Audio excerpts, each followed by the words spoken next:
You're watching America This Morning, America's #1 early morning news. Good Tuesday morning. Movement again with the tragedy in Arizona as a wildfire rages out of control. A small town coping with indescribable loss. This morning, a new look at what that blaze left behind. From the air, you can see the homes reduced to ash.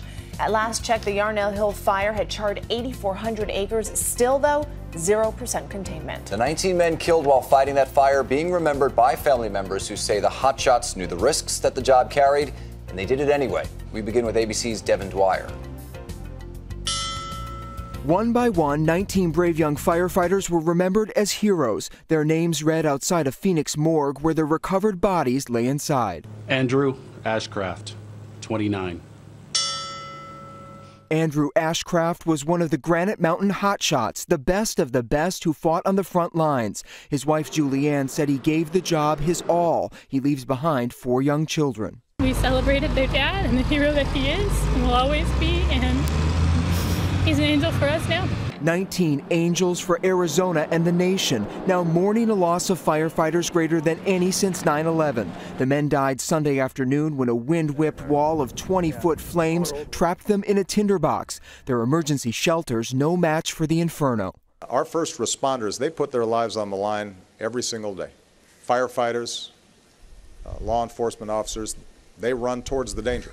Only one member of the 20-man team survived. The Prescott fire chief said the men can't be replaced. There aren't any other groups for us to put together. That was our only team. The fire they fought continues to rage out of control, growing to 8,000 acres and 0% contained. Authorities have doubled the number of firefighters battling the blaze, now 500. But gusty winds and triple-digit temperatures aren't helping. It takes a firefighter on the ground digging a fire line that stops the advance of the fire. That's the only way we put these out.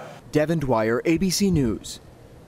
And we are learning much more about the brave men who gave their lives. Among them, Andrew Ashcraft, the 29-year-old, was a devoted husband and father. His widow now faces raising their 4 children on her own. Chris McKenzie loved to snowboard. The 30-year-old, born in California, followed his father into firefighting.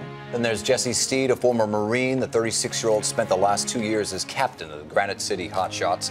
John Person Jr., probably the strongest and bravest young man I have ever met in my life, said his aunt. For 21-year-old Kevin Wojcik, firefighting was in his blood. His dad was nearly a 30-year veteran of the L.A. County Fire Department. And Sean Missner, leaving behind a wife who is 7 months pregnant. A memorial fund has been set up on Facebook to benefit the baby. Heroes all, and we'll have much more later on Good Morning America.